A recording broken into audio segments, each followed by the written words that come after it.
Meanwhile, Josh Norman and Dez Bryant got into it both on and off the field as the Cowboys hosted the Redskins on Thanksgiving, and the trash talk, well, it continued post-game. This guy bumping to me like, what's up? Where I'm from, we unload the clip, so pretty much whatever you want to do. Not that guy that see a challenge from the face and back down.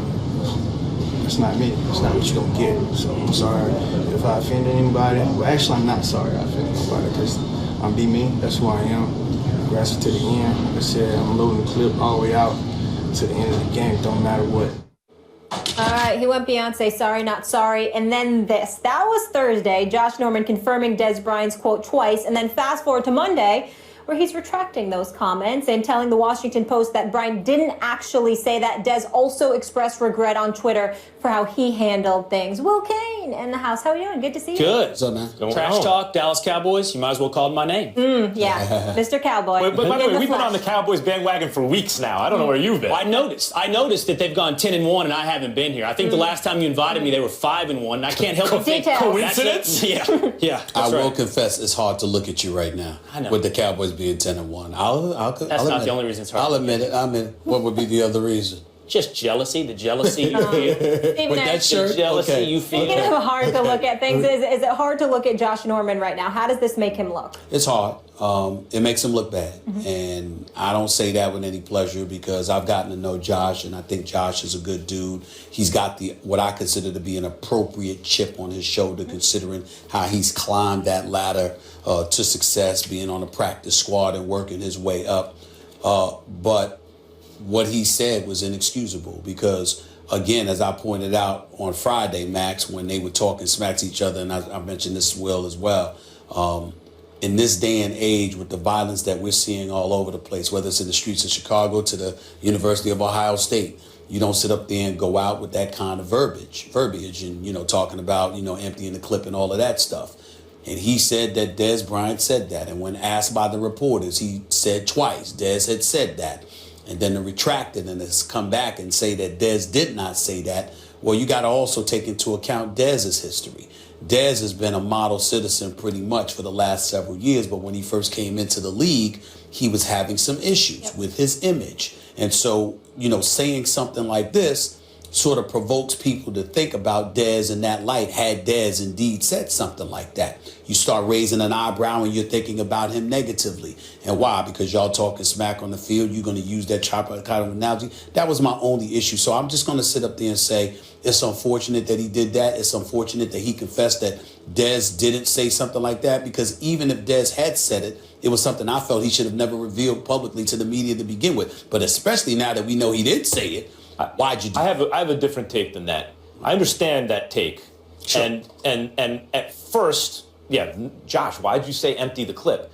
But if Josh Norman is speaking extemporaneously, just revealing the gist of what was said, and he uses a euphemism for leaving it all out on the field, and it's an inappropriate one given our day and age. Sure. And then when people say, did he say that? And he doubled down, then he made a mistake, right? But when it came out and they asked Dez, he goes, no, I never said that. And it came back to Josh Norman. He stepped up and owned it and finally acted like an adult. At a certain point, you just got to say, okay, fine. I did it. My bad. What I want to focus on, so I'm not going to rake him over the coals. I'm not raking him over the coals. I just said he looks bad. And the reason and he could look a lot worse, but Dez Bryant is not making him look worse. I don't know if you'll like this or not as a Cowboys fan. He's not. I have so much admiration for Dez, the way he comports himself publicly. I know he's missed meetings and this and that, and he shows up late, and there's a problem sometimes, but the way he talks publicly when he addresses issues like this, given his background, the kind of teammate he is, he doesn't want to be a distraction. He doesn't even kill Josh Norman about it. He says, look, I don't have anything against the guy. I'm sure he doesn't have anything against me. It's over. He didn't kill him about it. Dez took a couple days of bad publicity, a couple news cycles, including on this show. If Dez Bryant said that, that's bad. And he doesn't look to get some grand apology or to really make Josh Norman pay. He lets him off the hook, puts it behind him, isn't a distraction to his team. And once again, in terms of what he says and how he addresses issues like this, I find Dez Bryant's behavior to be exemplary in these kind of instances. And I have a lot of admiration for that guy. All right, I'm going to go with both of you guys here. First of all, when it comes to Josh Norman, I do want to rake him over the coals on something, and I do want to defend him on something. First of all, I'm very well aware of the statistics in this country on crime rates, gun crime, specifically in the black community, in specifically places like Chicago as well. So I'm sensitive to that. Right. But I also don't think we have to look at somebody saying unload the clip and think A, he's contributing, or B, he's insensitive to all these facts. Gun euphemisms are part of our culture. We talk about guys being sharpshooters, dead-eye. We talk on this show about blowing a hole in somebody's argument. It's constant. And it's not bad. It's not negative. It's just part of what I think. In no way does that kind of language contribute to actual violence. Words like that do not lead us to actual violence. We can separate the two. And Josh using that kind of language, unload the clip, the media started hyperventilating about that entirely too quick. I'll respond to that in a second. Go ahead. Then to rake Josh over the coals, though, he played into that. He saw it almost immediately. Because when you hear that clip, I think it's pretty clear he was talking about himself. He said it twice, and the second time it was very clear he was talking about himself unloading the clip, not Dez Bryant. So what he did, and this is the worst part, is then he lied. He just flat out lied, not once, not twice, but 3 times. Because the Washington Post reporter asked him to clarify. Did Dez say that? Did Dez say that? And twice he said, yeah, Dez said that. That's a flat out lie. One, Dez called him out on. And look, Josh has proven to be a provocateur, an instigator, on and off the field. He twisted Dez's leg during that game. He stepped on Dez's hand during that game. He was trying to provoke Dez. And this is another example of that. And lying, in my mind, is just way, way over the line. Don't start making stuff up. Dez clearly thought that as well. My response to that is this. I appreciate your perspective. I hear where you're coming from. And I don't want to debate this part because I think it would be unfair to you guys to debate it per se. But as an African American, and a lot of African Americans get upset at me for bringing this up, the reality is clear. Regardless, I'm not questioning Josh Norman's intent. I'm quite sure that, he's not a public speaker, but he's a football player. And we got to understand that. And he's speaking extemporaneously off the fly in the immediate aftermath of a game. We get all of that. But the reality is that when you walk out in the street, we talk about people being role models. Why do we say that? Because of the impact individuals, particularly professional athletes, have on young minds. So it's not about what you and I know to be true in terms of what you just said and what he meant and how it was interpreted. It's about how other folks out there might interpret it, what it's perceived in terms of what kind of impact it's perceived as having.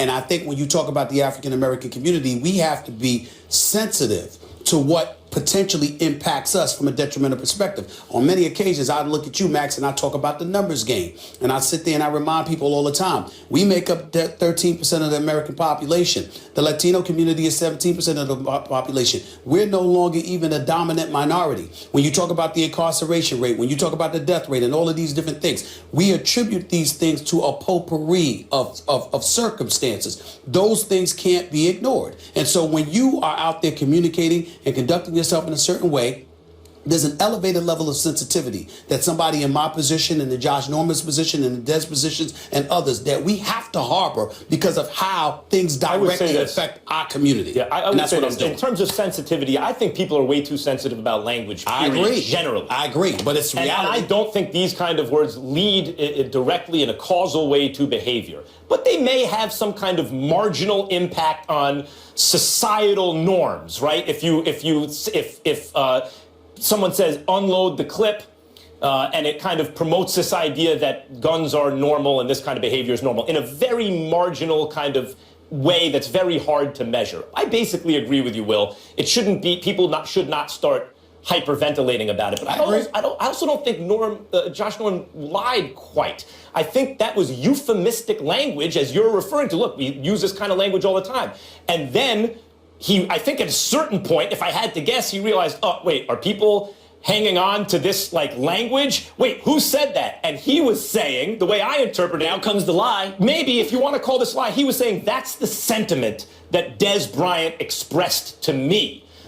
And then when it became an issue on shows like this and other media outlets, and Dez was like, time out, I never said anything about guns. At that point, Norman had to step forward and clear it up. It's going to come off as I'm a fan, but I just want to agree with one thing you said. Man, it is hard not to like the way Dez comports himself. He seems to be real, and real's not good enough. You know, you better be really good if you're going to be real. But he's thinking out loud. You watch that interview he does with Ed Werder, and he's thinking out loud. He's like, I can't, and he's emotional. He's like, I can't move on. I want to stay on this for a second because Josh said X, Y, Z. And then Dez did respond.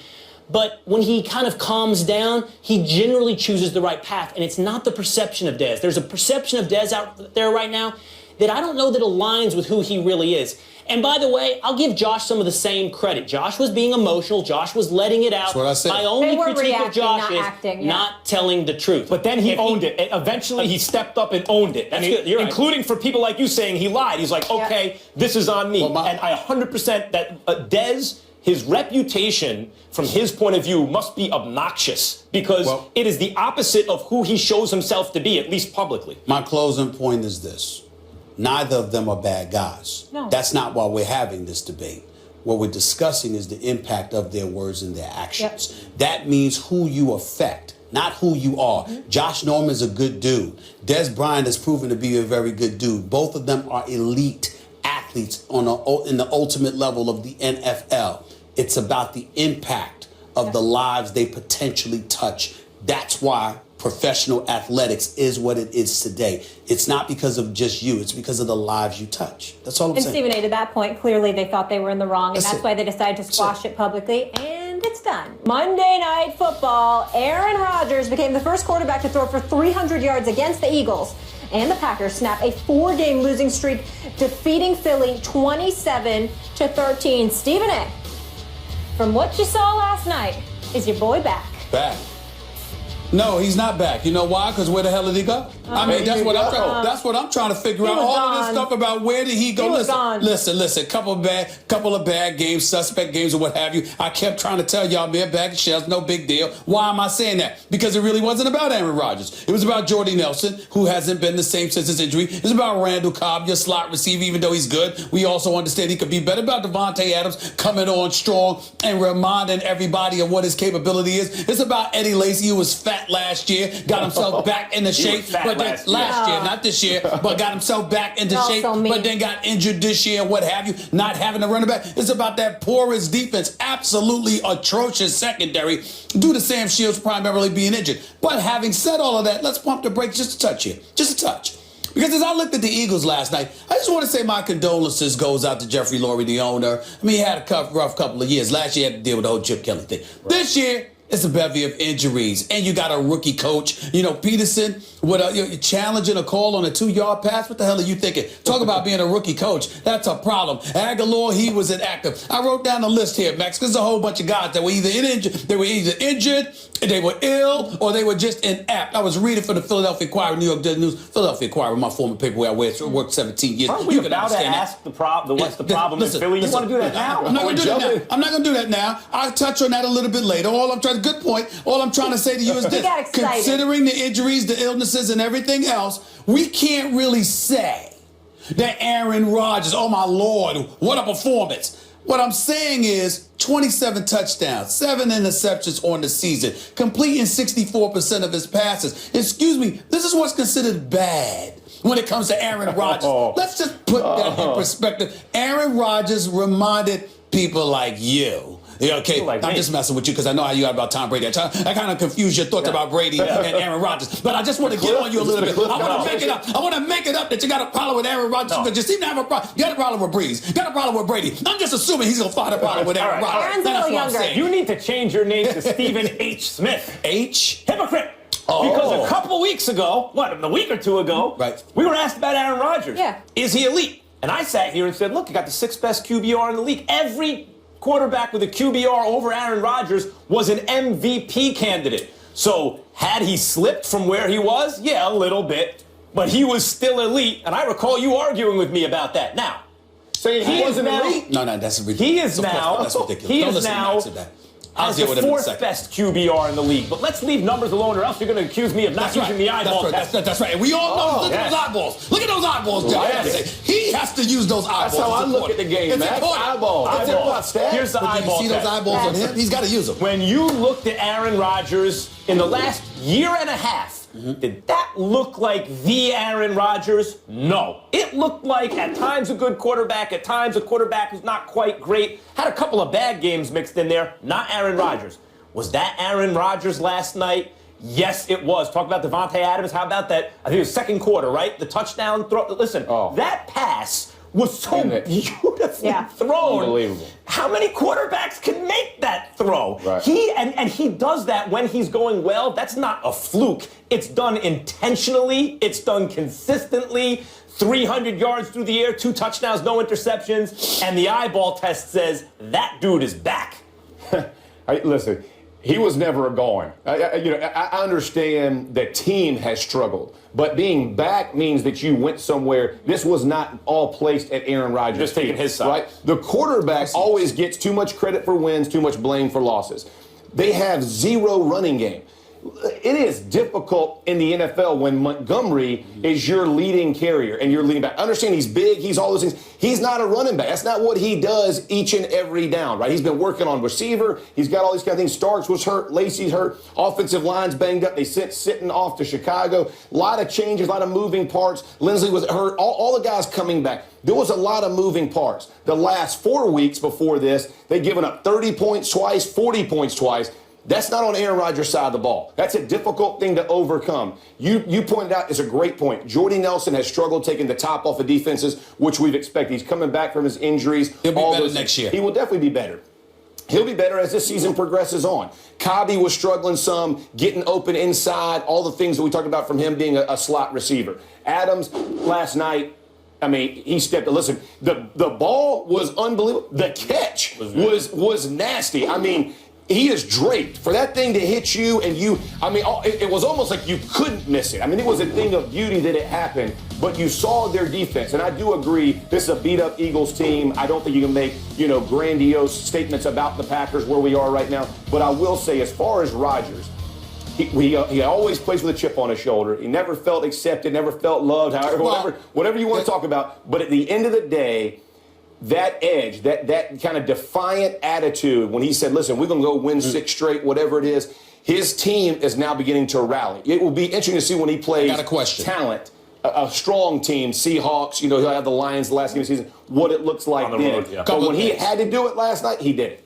Couple of things. First of all, when we brought up Aaron Rodgers a couple of weeks ago, I have my own standards, not the mere mortals. I have my own standards. Why do you look at me? Why do you look at us for mere mortals? 32 of 32 would take That's care. right. All right, There's no question. You just said, but your argument today is he never left. He never left. But again, to me, that's according to your standards. I have my own. But we'll revisit that. Here's the deal. I wanted you to be in on this segment because you played with the Packers. Yeah. And one of the things we've talked about over the last couple of weeks was some of the stories emanating out of the Packers. Yeah. Defensively, Mike McCarthy, Ted Thompson was even thrown into the mix to the point where Murphy had to come out. The president had to come out and say, no changes are being made. We're disappointed, but no changes are being made. I want to know what you've made of all the talk about the Packers and their troubles in recent weeks prior to last night's game. What was your attitude going into last night's game? Yeah, I think when you looked at them from an offensive perspective, when I would talk about them the last few weeks, they have no rhythm. Right? Like offenses are built on rhythm. 3-step, let the ball go, right? Receiver's going to get open. It seemed like everything was going back to backyard football. We're going to try to extend plays, which I know they practice because I did it, right? They have drills out there where the horn blows, and they want you to extend the play another 2 or 3 seconds. The issue with that is when teams back off and make you take check downs and make you throw the ball down and make you run it to earn it, they couldn't answer that call. So when you're playing out of rhythm, it makes Aaron Rodgers look mortal, to your point, because to put that ball in when defensive backs are breaking on the ball instead of playing backwards and backing up, it's difficult to do. You don't have the run. I have a question about that. Football is not the kind of game where you can, over the long haul, impose your physical gifts one player and consistently decide the outcome of games. I get that. But every now and then a guy comes along. Michael Vick at his best in that first breakout season, RG3 in his rookie season, Cam, Aaron Rodgers over the course, I think, of a couple seasons. Right. And there are some others, maybe including Andrew Luck in maybe his second or third season, where I felt like a player is just deciding, quarterback usually, to take over the game and compensate for the weaknesses in other places. Aaron Rodgers yesterday looked like that guy to me. Even the 4.3 yards per carry on the ground through the air, it was like he decided, I'm not going to let anything happen here. But here's what he did. He took what they gave him. They're playing man coverage behind it or two-man behind. And so he was on one leg. Are we forgetting that? Yeah, the hammy gets tugged on. But he didn't try to force the ball. He was smart about what he was trying to do, especially early in the game. He wasn't trying to force it. He didn't play frustrated. And that's what I was going to get to of the last. You saw him play frustrated. And no team can do that. And then your defense has given up a bunch of points. Everything kind of gets lumped in. And your point, I'd never heard anybody bash Ted Thompson. I mean, everybody was getting thrown under the bus in Green Bay. And that's what happens when expectations are as high as they are on a football team. When you got guys in the locker room, here's what I would always say to a veteran guy. If you got an issue with the way we're playing, come in-house and let's talk about it. The last place I want to hear about it is from the press when I walk back in on Monday morning or if I have a conference after you that night. I don't want to hear what you said and have to explain it. Everybody in their locker room started doing some of that. And you can't, at the end of the day, you got to get in-house and say, we're not accomplishing what we're supposed to be doing. Everybody's got a role. Everybody's got accountability and ownership. They got to take it up. But when you start going, hey, we don't got the energy. We don't have the effort. We don't, nah. Like, I want to take it back to Rodgers for a second. Because it will divide a locker room. I want to take it back to Rodgers on the field for a second. What you're talking about, taking what the defense gives them, that's what, like, Tom Brady does better than anyone ever. That's what Dak is doing this year. Those are those mistake-proof kind of quarterbacks. Sure. I felt like Rodgers at his best was the best version of that in the sense that he had all the physical gifts to run and throw, and in addition to that, he made good decisions while still being aggressive, getting the ball into tight windows. That's the guy I saw that guy again yesterday. Yeah, but the defense they're playing is when you're talking about him in his prime, he had a good running game. They could establish the run. They could go make those plays. Right now, he is playing, behind the eight ball. I mean, when you don't have a running game, you can't be as challenging as you're talking about because there's no recovery. You can't eat clock. You're going to have to throw the ball. You got to throw it short. He's getting pressure because he has to extend plays. He's going to take a shot. All of those things. When he's aggressive, he is definitely at his best. But it requires the other 5 skilled guys to be in that same mindset. That's where your issue has been is Adams just started showing up. I mean, everybody's going to jump on the bandwagon. Yeah, he's just started to show up, right? Cobb last year had issues. This year, it had a hard time getting the ball. Jordy, they expected him to just hit the ground running. We all know receivers, ACLs, it is tough to come back from that. Man, to get out of your break, to get over the top, all those things. And now think about it from a defense perspective. You're going to play it like that. I mean, you're going to be willing to take more chances, challenge those receivers, jam on the line, try to throw off the timing, and then you see Rodgers back there patting it. It doesn't matter how strong your arm is, doesn't matter how any of that stuff is. You got to be aggressive, but you also got to understand what you're playing with from a defensive perspective. And listen, I'm going to tell you right now, the Packers early in the season, had I thought their defense was going to play that good, I'd have said this team is a 13-win team. But now their defense has kind of come back to where I probably said they played good last night, but the weeks before, it's a struggle, right? I mean, that's where it is. So things are looking positive. We saw the vintage bad man last night in Philly, but will Rodgers and the Packers run the table as predicted in their last 5 games? Go on Twitter now and vote. We'll share those results a little later in the show.